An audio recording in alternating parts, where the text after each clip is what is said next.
Hey guys, let's continue. I've given you the first questions in video 1. So this is the video 2. I'm Nosi. I'm a South African and I work in England. Let's continue with the questions. As long as I live, let me assure you, there is no social worker who will be paying for questions, for any scary things about relocation, for empowerment, for whatever you want to call it. I will empower you. Come and listen to these videos, and I will also share some work experiences so that you put them in your mind, so that you survive, so that you make it, so that you pass those interviews. Trust Nosi, and Nosi will be here. And also check the other people who are also committed to empowering other people free of money, guys, free of money. Now let's go to question 4. Question 4, I think I mustn't say question 1, 2, 3, 4, I must just say the next question so that I don't bind myself. What are the important aspects of care planning for a looked after child? I will be explaining these things. We talk about looked after children here. We talked about children in child protection, things like that. Now, let's talk about that. Let's answer this question of what are the important aspects of a care planning of a looked after child. And I'm not an expert here, guys, and do your own research, but I'm just giving you an idea of the questions that might be asked, and you will do well if you follow them. You can answer it and say, as a social worker working in child protection, referring it to your job, working with children, maybe sometimes children who require placement. The Children's Act number 38 of 2004 gives me power to remove and place them in care when there is evidence now that there's been abuse, there's been neglect, there's been exploitation of children. Now. 3 kinds of plans, the child in need plan, the child protection plan, and the child after the child look after plan. Child look after plan, child look after plan. Remember when I explained earlier, I said we have children in need, those who will be, if you go to them triangle, assessment triangle, those who will be having basic needs but are not really exploited, those needs like hygiene, those needs like the child turned up to school dirty, those things that we can sort without going to court, as opposed to those serious things like child sexual abuse, child physical abuse, child emotional abuse, which need child protection services. So child I've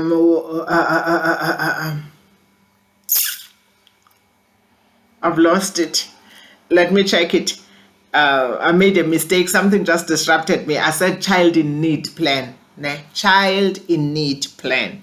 So the child in need plan is just responding to those basic issues that are not threatening, as opposed to child protection plan, the child protection plan that is having those serious issues like child sexual abuse, etc., etc. Guys. So we all need what we call a care plan. I don't want to go through a care plan and in details, guys, because if I go through a care plan in details, this video will close me out. Now I'm trying to give you 3 questions per video. So a care plan should include the views of the child if age appropriate. Remember, I told you about the importance of the views of the children. It should include the views of parents if appropriate or in the best interest of the child, guys. It should address the needs of the child: good health, education, identity, dental care. Remember those things that I mentioned earlier. Be reviewed regularly by an independent review officer through a looked after child report. and it should spell out a permanency plan. Like, for an example, when I decide from the onset, is mom a drug addict, is mom abusing substances, and plan is permanent, e.g. placement with relative or adoption or rehabilitation back home. Stability is very important as it affects the child's development. Adoption should be the last alternative when you've explored placing children with relative interventions and so forth and so forth. Right, guys? Adoption should be the last thing. We talk about adoption a lot here. I know at social development, we don't talk adoption a lot. We talk about it in private organizations like your child welfare, maybe Badisa and others. Has never worked with them, but it is not the term that we use a lot, the adoption in government. Unless, if I'm missing that out, you can also advise me. I said I'm not an expert here. I've worked in many posts, being a researcher, being a research manager, being this and that and that and that. But I'm sharing questions with you so that you pass those interviews. That's all I'm doing. It should be made within, back to the answers now, it should be made within 7 days of a plan. Spell out any assessment that needs to be done. It should have a parole plan. For an example, if a child didn't go home, assess and for placement, or child goes to foster care long term. That is, child older than 7 can't go for adoption. They get to foster care or guardianship. It is important for goals of the plan to take a SMART. What did I say is the meaning of the SMART? It is specific, it is measurable, it is achievable, it is realistic, and it is time bound. Right, guys? The second question, also be creative in this question. I said I'm not an expert, but I'm telling you the things that I said when I was answering, and I also used my own creativity. And of course, I brought my character into the interviews and they liked me. Okay. The next question is, what are the key elements of effective teamwork? We're in teamwork now. Now we've moved to the issues of child protection, even though I will come back to them at some point. But what are the key elements of an effective teamwork? Teamwork is a collaborative effort by all means of a team to achieve a common goal effectively and efficiently. We work in teams a lot here. We work with our own teams, but we collaborate also with various stakeholders who work around children. Key elements include communication, effective communication. Communicate, guys. Communication is very important. Effective communication is the most important part of teamwork and involves consistently updating the team without assuming that everyone has the same information. Roles clearly defined where challenges are discussed. For an example, I share information and discharge plans. If this is not clear, talk to me outside this and ask what I mean. But guys, I don't want people not to do their own homework, because I'm just helping you here so that you help yourself. Shared responsibility, knowledge sharing, group supervision. We know this because we also do it within our post. We go to group supervisions. Needs, the presence of a manager will help the team to coordinate roles towards the group goals. Startup meetings, team meetings, discuss cases and brainstorm. It happens a lot here. Even if you are working from home, you need startup meetings. You need to go to meetings. Even if you work from home, you go to teams at the right time and you attend meetings and we brainstorm, we discuss cases, which is nice. I find it nice because you might be struggling with a certain case and this will be helpful for you. Group supervision, where we discuss the cases, your case allocations, where we discuss your plans, your weekly diary, where we celebrate success of others.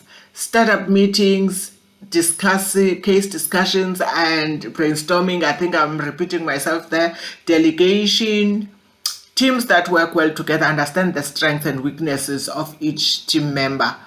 Where we carry each other, we shadow each other. If one speaks a language but it's not their case, help each other. I've received that a lot. As I was a new employee, I was shadowed. People were willing to support me. People were willing to help me and shadow me and support me. Yeah? Efficiency, sharing of ideas and workload through participation, support, feedback, and group supervision. It's a great platform to exchange a team and to reach a consensus on goals.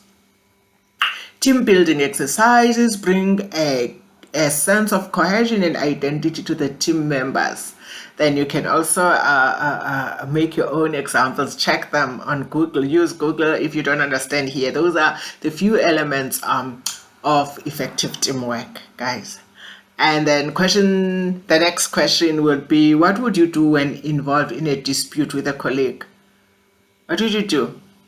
Where there is human interaction, inevitable there is bound to be a conflict, which makes the team even stronger. So how do you attend? I've got a conflict management training, and I learned about conflict. And I also believe that conflict is inevitable. Nah?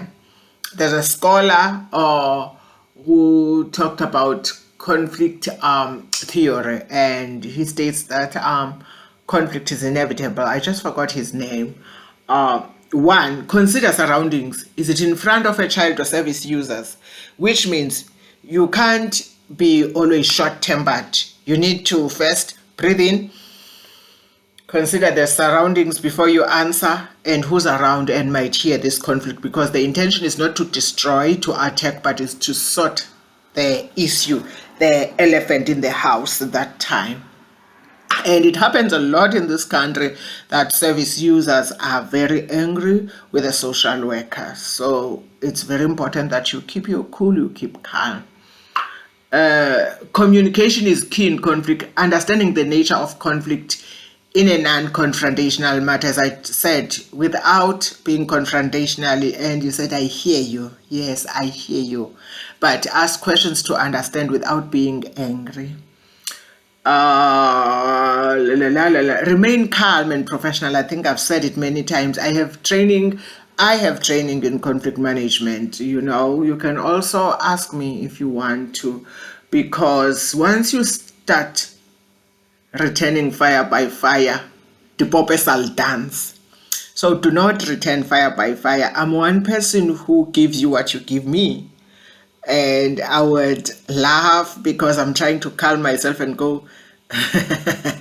But in the end, I would like, did I really defend myself from her after calming myself? Forget what I just said about me, but know that you have to be calm here. Choose your battles. And in the end, you want to win the child protection issue or the child in need issue at hand. So you're not in competition with the client about who can argue better. Hence, listening is very important. So remaining calm and professional is very important. Yes, I've done this and this and this. So I didn't mean, I didn't think that it will go to this. Or no, I think you are misunderstanding it because I've sent an email. Maybe the email didn't reach you. Just try and be calm and professional and explain it. Conflict may happen via email too. Remember, written communication can be misunderstood easily, so it's better to resolve conflict in person. I've been misunderstood many times because I used an email or a text, and it is not what I meant, unfortunately, but it was interpreted as what I meant. So it's very important to resolve conflict in person. Explain any points of clarity on. It is healthy to disagree. Guys, it is healthy to disagree, but explain points of clarity. Hence I say, it is very important to calm yourself. It is very important to retain yourself. It is very important to take a deep breath and then answer and stick to the points, not the conflict itself. Compromise sometimes, as long as it does not put child at risk. Remember, you wouldn't even talk to that client or service user if it was not for the child. So as long as you stick to, I did what I thought was in the best interest of the child. I did what, because there you are there for the child more than anybody here. You are there for the protection of the child, for the best interest of the child. colleague could suggest something, even if it's not protocol, but aims to achieve that goal. Ne? Apologize sometimes. It doesn't hurt to apologize. I I love people who apologize easy, because sometimes I'm quite stubborn when I know that I'm right, but sometimes say, I'm sorry that you see it this way, but this and this and this and this happened, and explain yourself and apologize. There's life after conflict, so it's okay to apologize even though you do not feel you were wrong. You can progress as a team. So sometimes here you disagree maybe with stakeholders from the school, from hospital, maybe from the police. Stick to your facts, because you're trying to protect the child. You're not going after them, you're not doing their work, but stick to the facts. Involving a supervisor or a manager should be the last resort. Try as much possible to resolve things, because we will continue working together. If it was with a colleague, try and talk to your colleague without reporting. To always run to the manager, it makes you weak also. You cannot always run. Sort your own issues. Yeah. It should be the last resort. When you feel like you really can't get through each other, then you can then involve the third person, who must be the manager. Another question before I close this video would be, what does working together mean to you? What does working together mean to you? When we talk about collaborative work. Working together as a professional is fundamental to our day-to-day work as social workers who work with children and families. We cannot work in silos, because once we are divided, it gets impossible to work together and resolve the child protection issues. So therefore, we're obliged to work as part of professional network in order to come up with robust assessments and plans, be it a child in need or child protection plan or a care plan.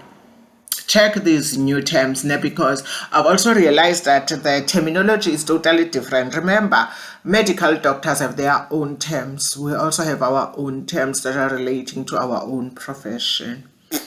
As part of working in a multi-agency context, I ensure that I share ideas, I share experience, knowledge, and skills with other professionals. I explain processes and the reasons why some decisions have been made or not. For an example, you can make your own example, because I don't want to give you some examples. So think of examples. One thing that happens a lot in here, especially in interview, they would say, give us a scenario, they would give you a case study to resolve, and say, how did you sort 1, 2, 3, 4? How did you sort a case where the child was not communicating and you had to you needed their views? What skills did you use? What methods did you use in order to get through the child or to get their view? So they would say, give a scenario, give a case study.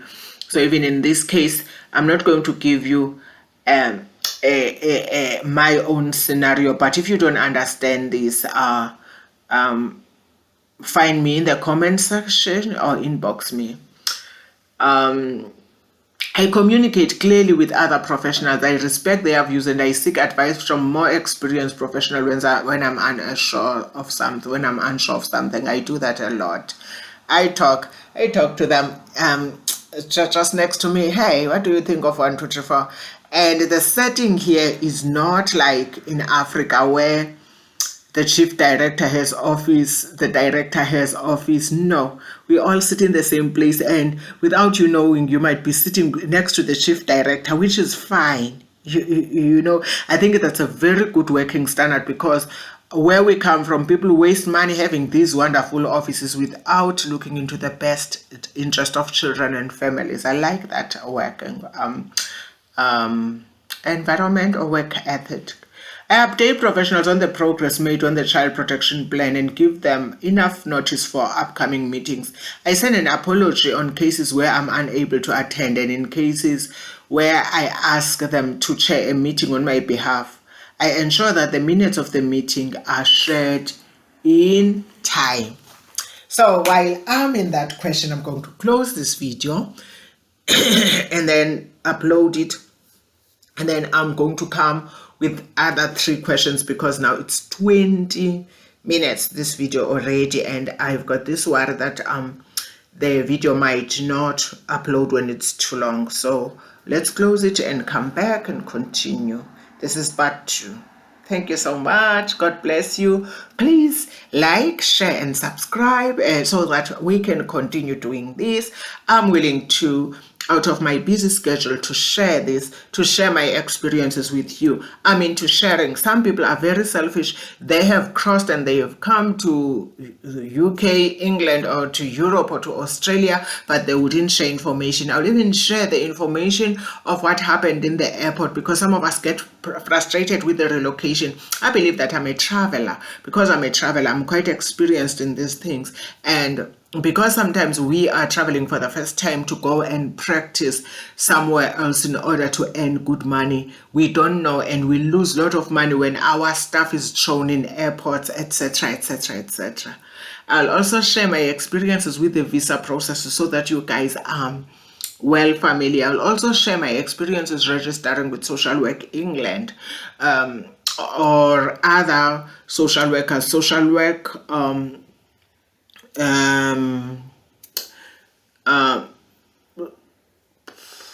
social work in Koru, man, Koru, and Social Work England in Wales, whatever you want to share.